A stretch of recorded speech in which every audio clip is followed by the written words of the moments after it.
Tu as du mal à être productif, à t'organiser correctement, à gérer ton temps, à prioriser tes tâches, tu fais toujours tout à la dernière minute, alors tu souffres sûrement d'une des 4 maladies du temps. La bonne nouvelle, c'est qu'il existe des remèdes pour chacune d'entre elles. Tu as du mal à estimer combien de temps te prennent tes tâches, tu veux toujours remplir ton agenda à bloc et tu ne te laisses jamais une marge pour les imprévus, tu es toujours débordé et n'arrives pas à respecter les deadlines, ou tu arrives seulement en travaillant jusqu'à minuit tous les soirs, alors tu souffres sûrement de tendinite. Non, ce n'est pas une inflammation du poignet, mais une inflammation du temps. Si tu souffres de cette maladie, alors tu dois tout le temps te sentir débordé parce que tu sous-évalues ton temps.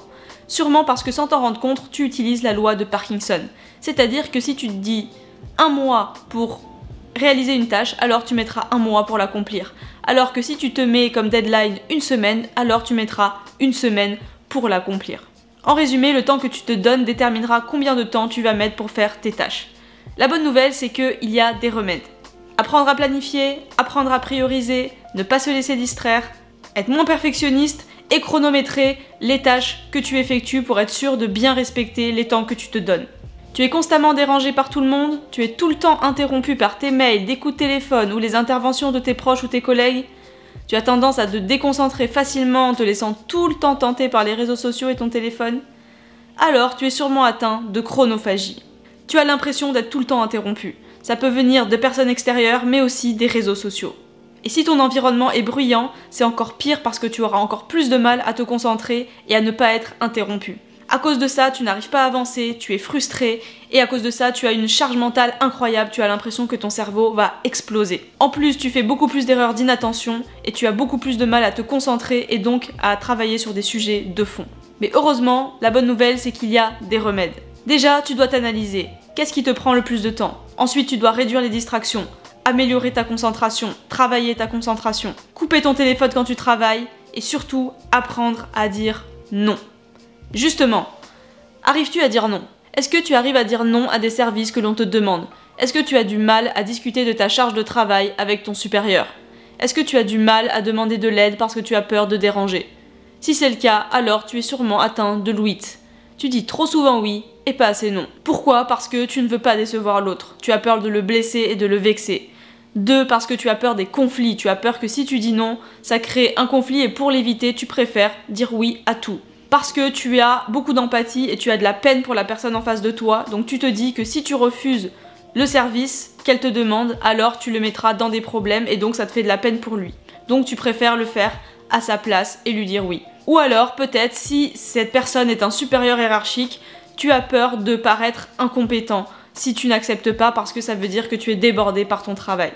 Mais heureusement, il existe des remèdes. Le premier remède, c'est tout simplement de cliquer en haut à droite pour aller voir ma vidéo sur comment apprendre à dire non. Mais comme je suis gentille, je vais te la résumer en 2 secondes. La première étape, c'est tout simplement de faire un état de la situation. Avec qui tu n'arrives pas à dire non? Avec quelle personne et dans quelle situation? Ensuite, n'oublie pas que quand tu dis non, tu dois expliquer clairement à la personne pourquoi tu dis non, pour qu'elle comprenne et que ta décision soit clairement justifiée et claire pour l'autre personne, pour qu'elle ne puisse pas insister et te manipuler pour obtenir ce qu'elle veut. Le troisième point, si tu as vraiment du mal à être ferme et que tu as vraiment du mal à dire non, utilise la technique DESC. Décrire, exprimer, spécifier, conséquence. Et la dernière étape, c'est tout simplement de prioriser. Si une tâche que te demande quelqu'un n'est pas une tâche du tout prioritaire, alors tu refuses. Mais justement, est-ce que toi tu travailles souvent dans l'urgence? Est-ce que tu procrastines tout le temps sur ce qui est important? Est-ce que tu entreprends beaucoup de choses mais tu en finis peu? Si c'est le cas, alors tu es sûrement atteint de l'hypophilie.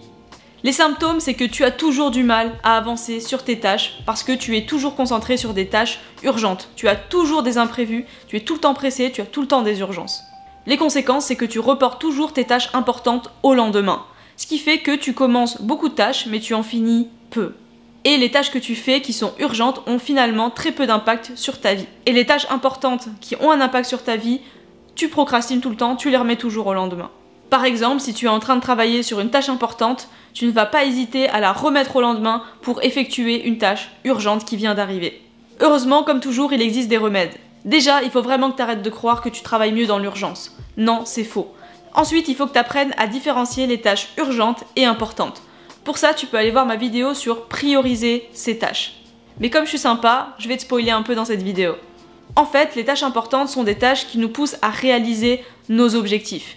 Par exemple, si tu veux perdre du poids, le fait de faire du sport tous les matins sera une façon de perdre du poids et donc une tâche importante dans ta vie qui aura un impact réel sur ton quotidien et sur ta vie en général.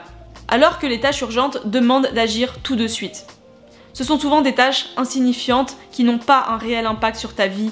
Il y a beaucoup de tâches qui viennent des autres, une personne qui vient te demander un service, qui vient te demander de faire quelque chose d'urgent. Et toi, tu prends tout ton temps à faire ces tâches urgentes et les tâches importantes, tu les laisses sur le bas-côté. Ce qui fait que tu commences des choses, tu ne les finis pas et tu n'arrives jamais à atteindre les objectifs que tu veux accomplir.